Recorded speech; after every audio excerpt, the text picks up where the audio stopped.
नमस्कार दोस्तों, RSR study channel में आप सभी का एक बार फिर से स्वागत है। आज की वीडियो में हम बात करने वाले हैं जीके के 20 अति महत्वपूर्ण प्रश्नों के बारे में, जो कि किसी भी एग्जाम में पूछे जा सकते हैं। तो आइए, ये रहा आपका पहला प्रश्न। प्रश्न है, 7 टापुओं का शहर किसे कहा जाता है? तो इसके ऑप्शन है ए मुंबई को, बी कोलकाता को, सी कोची को, डी वास्को ड गामा को। तो इसका सही उत्तर हो जाएगा ए मुंबई को। दोस्तों, 7 टापुओं का शहर मुंबई को कहा जाता है। अगला प्रश्न है,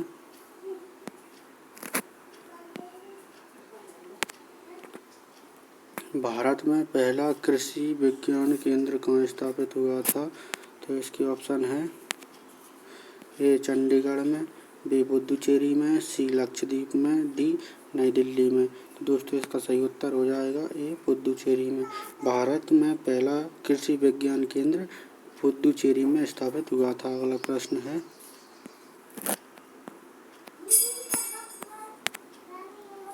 सर्वाधिक अम्लीय वर्षा किस देश में होती है? दोस्तों, प्रश्न है, सर्वाधिक अम्लीय वर्षा किस देश में होती है? तो इसके ऑप्शन है ए ब्राज़ील में, बी भारत में, सी नॉर्वे में, डी पाकिस्तान में। तो दोस्तों, इसका सही उत्तर हो जाएगा सी नॉर्वे में। नॉर्वे देश में सर्वाधिक अम्लीय वर्षा होती है। अगला प्रश्न है, यूरिया का रासायनिक नाम क्या है? दोस्तों, प्रश्न है, यूरिया का रासायनिक नाम क्या है? तो इसके ऑप्शन है ए एनिलीन, बी कार्बामाइड, सी क्लोरो इथेन, डी इनमें से कोई नहीं। तो दोस्तों, इसका सही उत्तर हो जाएगा बी कार्बामाइड। यूरिया का रासायनिक नाम कार्बामाइड है। अगला प्रश्न है, यूरेनियम भंडार के लिए प्रसिद्ध स्थान भीमा बेसिन किस राज्य में स्थित है? तो इसके ऑप्शन है ए आंध्र प्रदेश में, बी कर्नाटक में, सी तमिलनाडु में, डी झारखंड में। तो इसका सही उत्तर हो जाएगा बी कर्नाटक में। दोस्तों, यूरेनियम भंडार के लिए प्रसिद्ध स्थान भीमा बेसिन कर्नाटक राज्य में स्थित है। अगला प्रश्न है, लूनी नदी पर स्थित जावाई बांध किस राज्य में स्थित है? दोस्तों, प्रश्न है, लूनी नदी पर स्थित जावाई बांध किस राज्य में स्थित है? तो इसके ऑप्शन है ए गुजरात में, बी राजस्थान में, सी महाराष्ट्र में, डी उत्तर प्रदेश में। तो इसका सही उत्तर हो जाएगा बी राजस्थान में। दोस्तों, जावाई बांध राजस्थान जिले में स्थित है। अगला प्रश्न है, करगम किस प्रदेश का लोक नृत्य है? दोस्तों, प्रश्न है, करगम किस प्रदेश का लोक नृत्य है? तो इसके ऑप्शन है ए केरल में, बी तमिलनाडु में, सी कर्नाटक, डी आंध्र प्रदेश। तो दोस्तों, इसका सही उत्तर हो जाएगा बी तमिलनाडु। दोस्तों, करगम तमिलनाडु का एक प्रसिद्ध लोक नृत्य है। अगला प्रश्न है,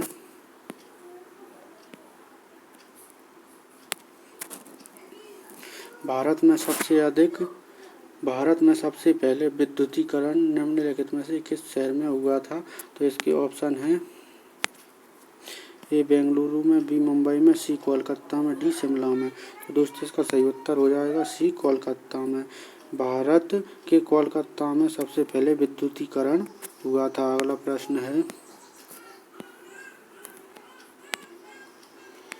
भारतीय जागृति का जनक किसे कहा जाता है? दोस्तों, प्रश्न है, भारतीय जागृति का जनक किसे कहा जाता है? तो इसके ऑप्शन है ए दयानंद सरस्वती, बी दादा भाई नौरोजी, सी स्वामी विवेकानंद, डी राजा राम मोहन राय। तो दोस्तों, इसका सही उत्तर हो जाएगा डी राजा राम मोहन राय को भारतीय जागृति का जनक कहा जाता है। अगला प्रश्न है,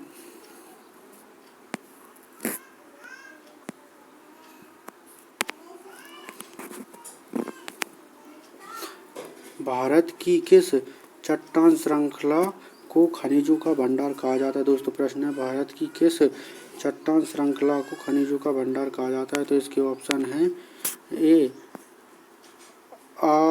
आर्कियन चट्टान श्रृंखला, बी धारवाड़ श्रृंखला, सी कुदप्पा श्रृंखला, डी विंध्य श्रृंखला। तो दोस्तों, इसका सही उत्तर हो जाएगा बी धारवाड़ श्रृंखला। अगला प्रश्न है,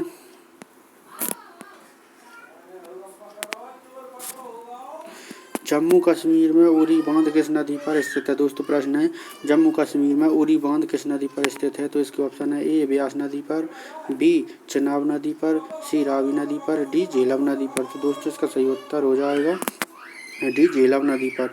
जम्मू कश्मीर में उरी बांध झेलम नदी पर स्थित है। अगला प्रश्न है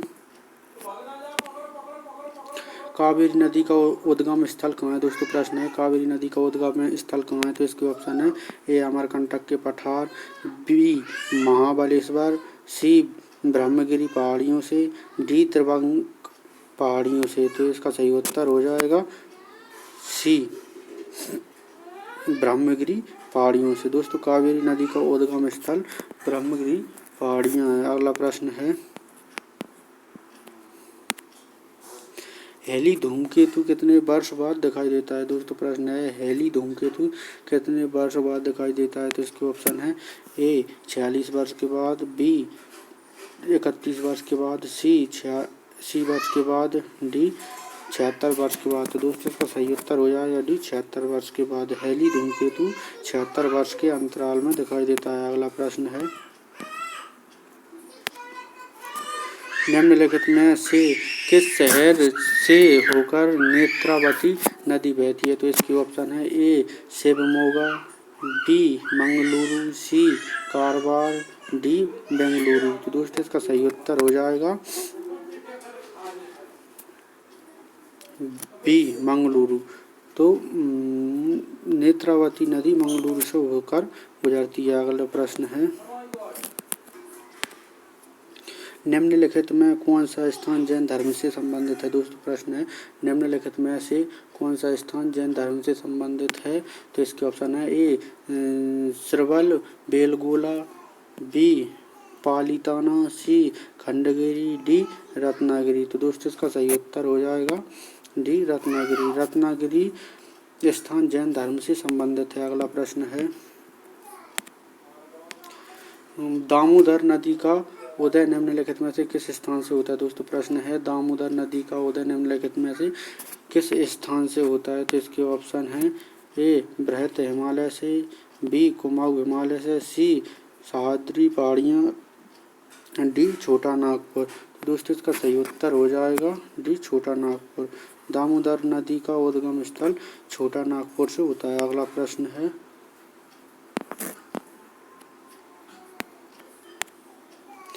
निम्नलिखित में से किस नदी का उद्गम स्थान महाबलेश्वर में है? दोस्तों प्रश्न है निम्नलिखित में से किस नदी का उद्गम स्थान महाबलेश्वर में है? तो इसके ऑप्शन है ए कावेरी का, बी कृष्णा का, सी ताप्ती का, डी नर्मदा का। तो दोस्तों इसका सही उत्तर हो जाएगा बी कृष्णा का। कृष्णा नदी का उद्गम स्थान महाबलेश्वरम में है। अगला प्रश्न है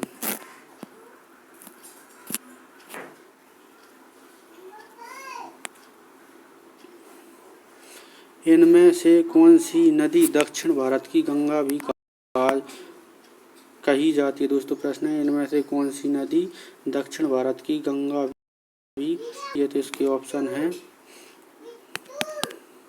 ए कावेरी, बी तुंगभद्र, सी गोदावरी, डी कृष्णा। तो दोस्तों इसका सही उत्तर हो जाएगा सी गोदावरी। गोदावरी नदी दक्षिण भारत की गंगा नदी भी कही जाती है। अगला प्रश्न है